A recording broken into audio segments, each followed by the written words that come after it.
Gold dust on the counter. Gold dust on the dog. Gold dust in the tile grout a week later. Everywhere except the cupcake it was aimed at. Have you been in my kitchen?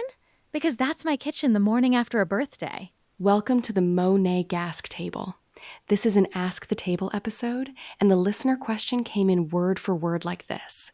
How do you apply edible glitter without making a mess? A question I could have sent in myself. Twice. Here's the answer up front. The mess isn't a skill problem. It's a dose problem. The serving guidance on the listing is 0.1 grams per drink. A pinch. But your drawer is full of tools built for tablespoons. Close that gap with 3 moves. A tiny spoon instead of your fingers, parchment under everything to catch the strays, and a sifter cap so you tap sparkle out instead of pouring it. That's the whole system. 4 minutes. Let's walk it. First, let me defend the messy people, because I don't think we're clumsy.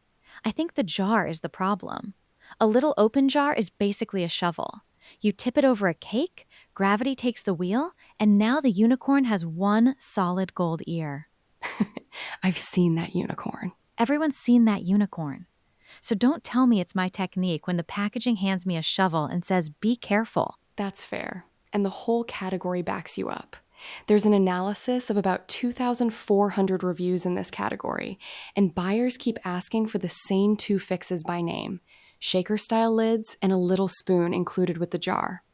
The mess is built into the packaging. That's the round you win, Dana, and we're barely a minute in. Noted and framed. So fix it for me. Tool by tool. Tool 1, the spoon. People who buy the gold 15-gram jar also grab precision measuring spoon sets, the ones that run down to 1/64th of a teaspoon. Spoons the size of doll cutlery. Level the smallest one and you're holding about 1 serving. No fingertips in the jar, no static cling, no surprise glitter manicure. Fine, tiny spoon. But what about the flakes that miss? Something always misses. Tool 2, parchment. Work over a sheet of parchment or a paper plate. Dust the cupcake from a few inches up, let the strays land on the paper, then fold a crease and funnel every miss back into the jar. Nothing wasted, nothing on the counter. A 10-gram jar holds about 100 servings. It lasts a whole year of birthdays once the counter stops eating half of it. And tool 3 is the shaker lid. I just complained the category doesn't include. Tool 3 is the sifter cap, a lid with fine holes, like a salt shaker for sparkle. You tap, it snows down evenly, and the shovel problem disappears.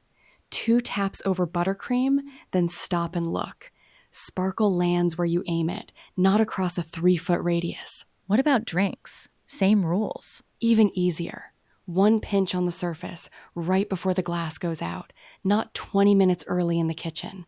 The sparkle should arrive with the drink. All right, honesty corner. Who gets to skip all of this? If you decorate once or twice a year, skip the gear entirely. A pinch over a paper plate gets you most of the way, and paper is free. And if you're a 1-color household, gold cake, gold cookies, gold everything. Skip the multicolor sets too. A single jar covers you. But if you're the house that does the Halloween cake, the Christmas cookies, and 2 birthdays a year? Then the footnote. The Mun-G ASQ UE 12-color gift set ships every color with its own built-in sifter cap, so the mess-free lid is already on each jar. It's on Amazon, 84 grams across 12 jars. And per gram, it's the cheapest sparkle in the line. Next week, I'm bringing the question that actually nags me. Half the shimmer at the craft store says non-toxic on the label, and I've been treating that word like a permission slip. So, what's the difference between non-toxic and edible glitter? A bigger difference than the label wants you to think. Bring that permission slip. We're grading it. This show is made with AI-crafted hosts and human-checked facts. See you at the table.